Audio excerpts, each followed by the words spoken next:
अस्सलाम वालेकुम बच्चों। आज हम नाइन्थ क्लास नई बुक का पहला चैप्टर उसका टॉपिक करने जा रहे हैं सिस्टम इंटरनेशनल यूनिट्स। इसके पीछे की स्टोरी में बताता चलूं कि इसकी जरूरत क्यों पेश आई। असल में एक वाकये से आपको एक स्टोरी की मतलब इसकी जो मेन रीजन है उसकी तरफ लेके चलता हूं। 1998 में जो नासा था उसने अपना एक मिशन भेजना था मार्स पर, और मार्स के क्लाइमेट को स्टडी करना था। और उस मिशन में जो सैटेलाइट भेजना था उसको दो टीमें लीड कर रही थी। एक कंप्यूटर जो एल्गोरिथम है उसको स्टडी कर रही थी, और दूसरी टीम जो थी वो जो रॉकेट है, जो स्पेस में रॉकेट भेजना होता है जिसके थ्रू, उसके ऊपर काम कर रही थी। तो दोनों डिफरेंट यूनिट्स का इस्तेमाल कर रही थी। एक ब्रिटिश सिस्टम यूज कर रही थी और एक मीट्रिक सिस्टम यूज कर रही थी। तो दोनों यूनिट्स का जाहिर है डाटा जो होगा वो क्या होगा, डिफरेंट होगा। फॉर एग्जाम्पल, अगर मैं मीटर यूज करता हूं और उसकी जगह फीट यूज करता हूं, फुट यूज करता हूं, तो दोनों की वैल्यू क्या है, डिफरेंट है। फीट जो है वो 30 सेंटीमीटर होता है और जो मीटर है वो 100 सेंटीमीटर होता है। तो जब मैं दो डिफरेंट यूनिट यूज करूंगा तो मेरी जो वैल्यूज हैं उनमें भी क्या आ जाएगा, चेंज आ जाएगा। तो वो मिशन 1998 में जो भेजा था मार्स के क्लाइमेट को स्टडी करने के लिए, उसमें 4% एरर आया और वो मिशन फेल हो गया। तो इससे आप क्या सीख सकते हैं, इसी तरह के एरर 1960 से पहले भी आ रहे थे। तो तब साइंटिस्ट ने सोचा क्यों ना हम कुछ ऐसा प्लान करें कि ये जो इस तरह के एरर आते हैं वो ना आए। तो तब क्या हुआ बच्चों, तब पेरिस में, फ्रांस में कॉन्फ्रेंस हुई, और उस कॉन्फ्रेंस में सारे जो वर्ल्ड है उसमें एक ही यूनिट यूज करने की तजवीज दी गई। तो इसी तरह ये सिस्टम इंटरनेशनल यूनिट्स, जिसको हम शॉर्ट हैंड SI यूनिट्स कहते हैं, ये बने।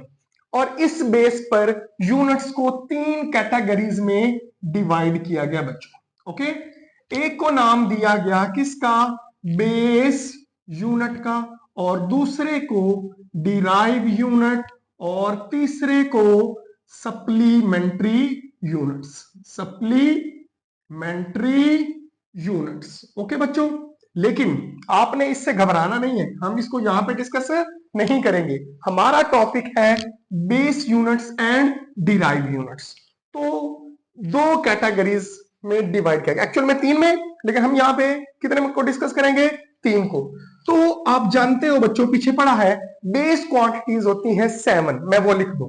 उनमें सबसे पहले मैं लिख रहा हूं कौन सी, लेंथ, फिर मैस, फिर टाइम, फिर इलेक्ट्रिक करंट, और फिर टेम्परेचर, और उसके बाद मैं लिख रहा हूं amount of substance, amount of substance, और लास्ट पे मैं लिख रहा हूं intensity of light, intensity of light. तो बच्चों आप जानते हैं ये 7 बेस क्वांटिटीज बनाई गई, और इनके जो यूनिट्स थे उनको नाम दिया गया बेस यूनिट्स का। तो पहले लेंथ, इसका यूनिट रखा गया मीटर। बच्चों बताता चलूं, जो ब्रिटिश सिस्टम इससे पहले इस्तेमाल होता था उसमें लेंथ का यूनिट फीट होता था। ओके, और वो जो रॉयल किंग होता था ब्रिटिश का, उसके जो फीट की लेंथ होती थी उसके इक्वल होता था। और आपको पता है कि वो length king to king vary करती थी, तो वो एक स्टैंडर्ड यूनिट नहीं था। तो 1960 में ये स्टैंडर्ड यूनिट बनाया गया। लेंथ का यूनिट क्या है, मीटर, और मैस का यूनिट क्या है, किलोग्राम। ये किलोग्राम जो तब वहां बनाया गया वो पूरी दुनिया में उसकी कॉपियां भेजी गई, और आज भी वो एक्चुअल किलोग्राम है जिसमें 1000 ग्राम होते हैं, वो अब भी पेरिस की लैब में मौजूद है। और टाइम का यूनिट उन्होंने क्या रखा गया, सेकंड, और करंट का यूनिट रखा गया एम्पेयर।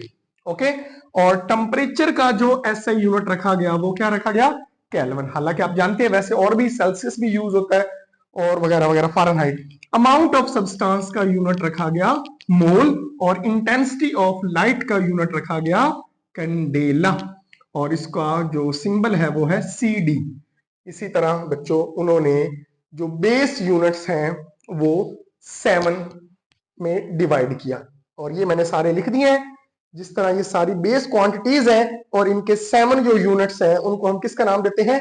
Base units. और बच्चों जो डिराइव क्वांटिटीज के यूनिट हैं उनको हम किसका नाम देते हैं? Derive units. लाइक ये स्पीड है हमारे पास बच्चों, और स्पीड जो है उसका यूनिट है मीटर ओवर सेकंड। अब चेक करें, डिराइव होता है जो बेस से बने। अब देखो मीटर लिया और ये सेकंड लिया तो दो मिला के बन गया मीटर पर सेकंड। तो बेटे ये इनसे बना है, इसलिए इसको हम नाम देते हैं डिराइव यूनिट्स का। ऐसे यूनिट्स जो बेस यूनिट से डिराइव हो और ऐसी क्वांटिटीज जो बेस क्वांटिटीज से डिराइव हो उनको हम किसका नाम देते हैं? डिराइव क्वांटिटीज का नाम देते हैं बच्चों। और तो एग्जांपल ले लें, हम वॉल्यूम ले लेते हैं बच्चे। तो वॉल्यूम है मीटर क्यूब, आप देख सकते हो ये मीटर इंटू मीटर से मिलकर बना है। इसी तरह आप कोई और एग्जांपल ले ले, फोर्स। बच्चों फोर्स का यूनिट है किलोग्राम मीटर पर सेकेंड स्क्वायर, और F इज इक्वल टू होता है M में, यहां से हमने निकाला है। तो इसमें कितनी बेस क्वांटिटीज इन्वॉल्व है? 3। एक कौन है? किलोग्राम, यानी कौन सी क्वांटिटी इन्वॉल्व है? मैस।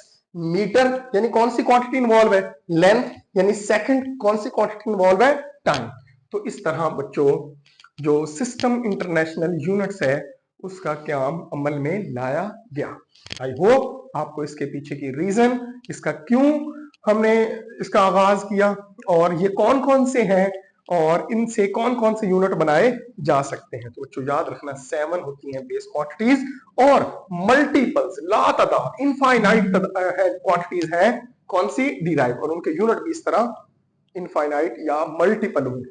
आई होप आपको ये टॉपिक समझ आया होगा, और अगर आपको समझ आया तो चैनल को सब्सक्राइब करना मत भूलिएगा। मिलते हैं नेक्स्ट वीडियो में।